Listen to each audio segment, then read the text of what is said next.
ሕፃን ልጇ በአደፈ አንሶላ አዝላ አስፓልት ዳር ቆማለች። ብዙ መኪኖች በቀይ መብራት ታግተው ጎዳናውን ሞልተው ቆመዋል። አንዳንድ ተሽከርካሪዎች አየት አድርገዋት መስታወታቸውን ከፍ ያደርጋሉ። ጥቂቶቹ ግን ወደ እሷ አቅጣጫ በመገረም ይመለከታሉ። የያዘችው ካርቶን ላይ በተወላገደ የእጅ ጽሑፍ በትልቅ ፊደላት የተጻፈው መልእክት ነው ስቦ የሚያስቀራቸው። ገንዘብ ካስገኘ ምንም እሰራለሁ የሚለው መልእክት። ማንም ሰው ቆሞ ላናግርሽ ብሎ ከጠራ የምትለው አንድ ነገርና ተመሳሳይ ነው። እዚህ የቆምኩት እንደሌሎቹ ለልመና አይደለም፣ ስራ ስጡኝና ክፈሉ። አንድ ሰው የመኪናውን መስኮት መስታወት ዝቅ አደረገና በእጁ ነኝ ብሎ ጠራት። በመሰላቸት ሄደች። ገና አጠገቡ ከመድረሷ መብራት ሊለቀን ነው፣ ተሻግሮ ያለው ግሮሰሪ ጋር ነይ አላትና ፈቀቅ ያለለትን ከፊቱ የነበረውን መኪና ተከትሎ ወደፊት ነዳ። መልስ ለመስጠት ስታቅማማ የበራው አረንጓዴ መብራት ተከትሎ በፍጥነት ጥሏት በረረ። ጥቂት ካንገራገረች በኋላ መብራቱ ተሻግራ ያላት ግሮሰሪ ስትሄድ መኪናው መቆሙን አየች። ተጠጋች። በዚህ ጋር ነኝ አላት። ዞራ በሱ መቀመጫ በኩል እንድትመጣ እየጠቆማት ሄደች። እሺ እህቴ ልብስ ታጥቢያለሽ ብሎ ጀመረ።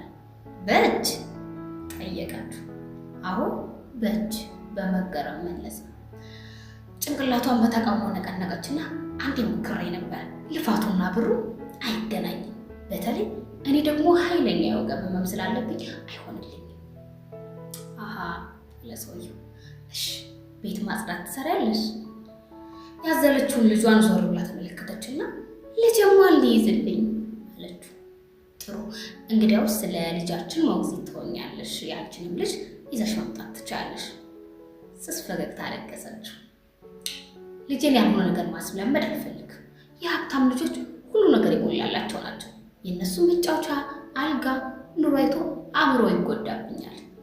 የሌለውን ነገር እያሰብ እኔ እናቱን ቢጠላኝስ? ልጅሽ እኮ ለዚህ ሁሉ በጣም ሕፃን ነው። ይህ ሁሉ ምኑን ያውቀዋል? ለማንኛውም እኛም ብንሆን ከራሳችን ልጅ አንለየውም። አይ ልጇ እንዲያየውን አይረሳም ባክህ፣ ጠባሳ ነው የሚሆንበት። በዛ ላይ ዘላለም እናንተ ጋር አንኖር። ነገ ተነስታችሁ ስታባርሩኝ ክፉ አልመዳችሁት ምን ይውጠዋል? ሰውየው በረጅሙ ተነፈሰ። ጥሩ እንደዛ ከሆነ ከግቢያችን በሳምንት 2-3 እየመጣሽ መድረክ ስሪ፣ ደህና እንከፍልሻለን። ጭንቅላቷን ባለመስማማት ወዘወዘች። ወገቤን ያመኛል እያልኩህ፣ በዛ ላይ አቧራ ጠላቴ ነው። የድሃ ቅምጥል ነኝ። ገና አቧራ ሲሸተኝ